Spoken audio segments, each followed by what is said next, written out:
Matthieu chapitre 5, verset 28. Mais moi, je vous dis que quiconque regarde une femme pour la convoiter a déjà commis un adultère avec elle dans son cœur. Nous avons une autre définition de l'adultère selon Jésus-Christ qui dit ceci. Mais moi, je vous dis que celui qui répudie sa femme, sauf pour cause d'adultère, l'expose à devenir adultère, et que celui qui épouse une femme répudiée commet un adultère. Voilà, mes frères et sœurs, un autre grand verset, au verset 32 de Matthieu chapitre 5, qui nous montre la définition de l'adultère selon Jésus-Christ. Vous pouvez aussi prendre Matthieu chapitre 19, verset 9. Notez très bien, s'il vous plaît.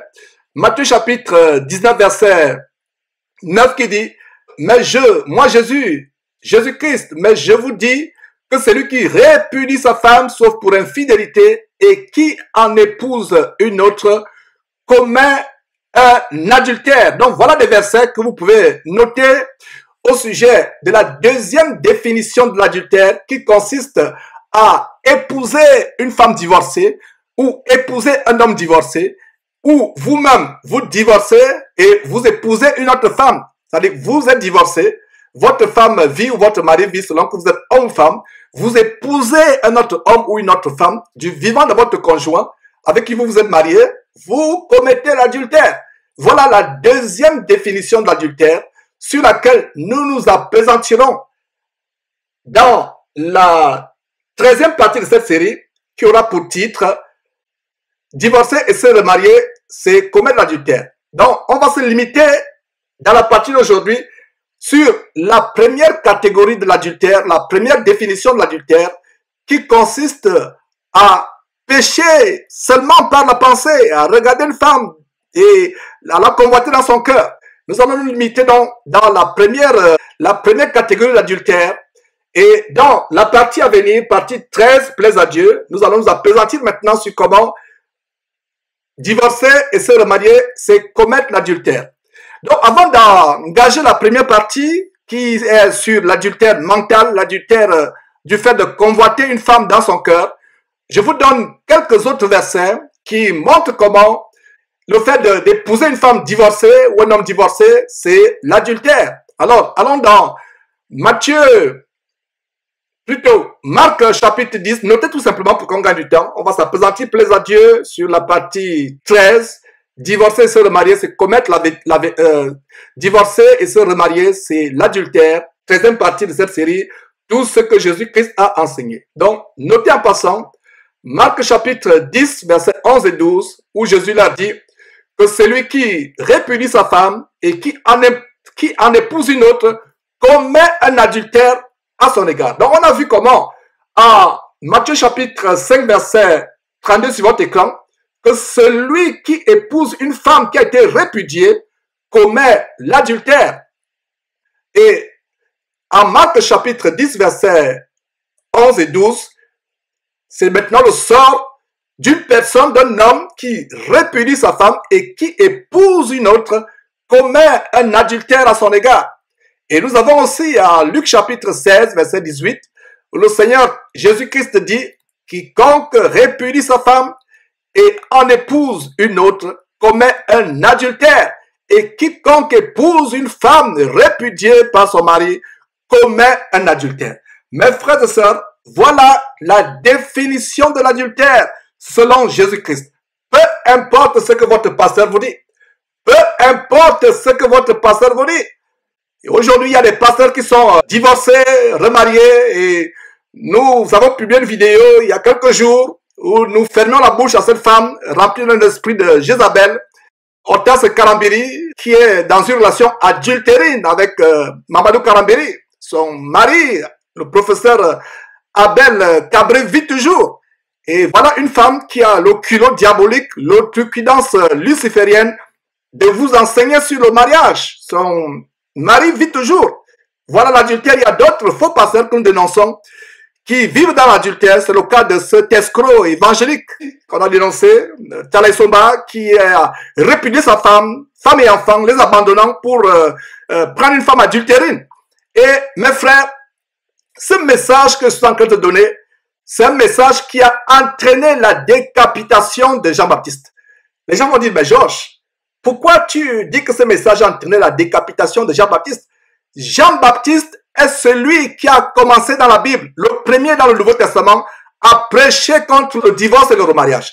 Jean-Baptiste a été le premier, allez lire la Bible, allez lire la parole de Dieu. Jean-Baptiste a été le premier à prêcher contre le divorce et le remariage, contre le divorce et le remariage. Il disait à Hérode, il n'est pas bon pour toi d'épouser, de prendre la femme de ton frère. On peut voir ça dans Matthieu chapitre 14, à partir du verset 1 d'ailleurs. En ce temps-là, Hérode le Tétrarque, ayant entendu parler de Jésus, dit à ses serviteurs, c'est Jean-Baptiste, verset 2, il est ressuscité des morts. Donc le roi Hérode pensait que c'est Jean-Baptiste qui avait été ressuscité des morts. Et la suite du verset dit, et c'est pour cela qu'il se fait par lui des miracles. Et voyons ce qu'Hérode avait fait à Jean-Baptiste, car Hérode, qui avait fait arrêter Jean, l'avait lié et mis en prison à cause d'Hérodias, femme de Philippe, son frère. Voilà comment Hérode avait pris la femme de Philippe, son frère, la femme que Philippe avait répudiée. Et au verset 4, parce que Jean lui disait, il n'était pas permis de l'avoir pour femme. Il n'était pas permis de l'avoir pour femme. Il voulait le faire mourir, mais il craignait la foule parce qu'elle regardait Jean comme un prophète.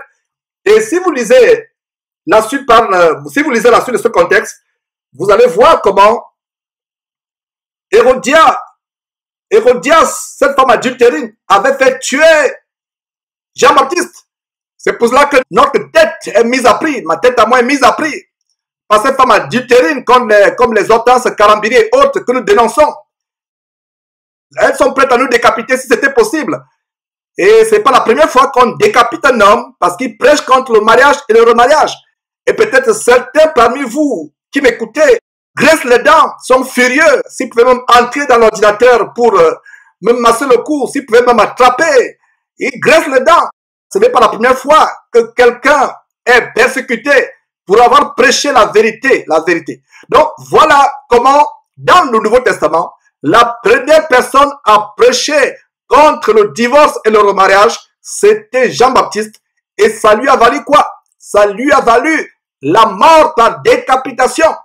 Peu importe les menaces de mort qui pèsent sur nous, peu importe toutes les stratégies qu'ils sont en train de faire pour mettre fin au jour, nous sommes en train de prêcher la vérité.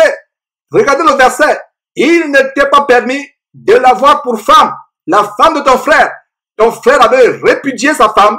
Toi, tu la prends pour femme. C'est l'adultère. Donc, voilà un verset qui montre que un homme qui épouse une femme divorcée commet l'adultère, ou une femme qui épouse un homme divorcé commet pareillement l'adultère. Donc, si vous qui m'écoutez êtes dans une relation où vous avez épousé un homme divorcé, ma sœur, tu dois mettre fin à cette relation immédiatement et sortir de là. Si toi, mon frère, tu as épousé une femme divorcée, tu dois mettre fin à cette relation immédiatement. Jean-Baptiste n'a pas dit à Hérode, tu peux continuer à être avec cette femme, repens-toi seulement, demande seulement pardon à Dieu. Ces gens enseignent le contraire de ce que Jean-Baptiste a enseigné. Et n'oubliez pas que Jean-Baptiste est celui qui préparait la voie au Seigneur Jésus-Christ. Donc Jean-Baptiste n'a pas enseigné des choses différentes à celles de Jésus. La preuve en est que Jésus-Christ a accepté d'être baptisé par Jean-Baptiste. Donc Jean-Baptiste annonçait la vérité. Il n'a pas dit à Hérode, Hérode, viens, je vais te baptiser. Demande pardon à Dieu, repens-toi seulement, puisque tu es déjà avec cette femme, vous avez peut-être des enfants, reste avec elle, demande seulement pardon à Dieu, C'est ce que vous lisez? Non! Jean-Baptiste lui disait, il n'est pas permis de l'avoir pour femme. Donc toi qui es marié à une femme qui a été répudiée par son mari, il n'est pas permis que tu sois son mari. Toi, ma sœur, qui a épousé un homme divorcé, tu t'es remarié à un homme qui était célibataire alors que toi, tu as divorcé. La Bible te dit, à base de Matthieu chapitre 14, verset 4, il n'était pas permis d'avoir cette femme divorcée pour femme. Il n'était pas permis d'avoir cet homme divorcé pour mari. Mets fin immédiatement à ces relations. Si tu veux me décapiter, comme Hérodias a fait décapiter Jean-Baptiste, mais je n'annonce que la vérité. Donc, nous allons nous appesantir sur la deuxième définition de l'adultère qui consiste à divorcer et se remarier ou à épouser un homme divorcé ou une femme divorcée. Mais aujourd'hui, nous allons nous arrêter sur la première partie, la première catégorie d'adultère, l'adultère avec les yeux et avec le cœur. Ne manquez pas de vous abonner à notre chaîne YouTube Jésus-Christ TV, en cliquant sur le bouton s'abonner, juste au bas de la fenêtre de cette vidéo. Ainsi, vous recevrez automatiquement nos nouvelles vidéos, et vous ne raterez aucune. Vous connaîtrez la vérité, et la vérité vous affranchira. Jean 8, 32.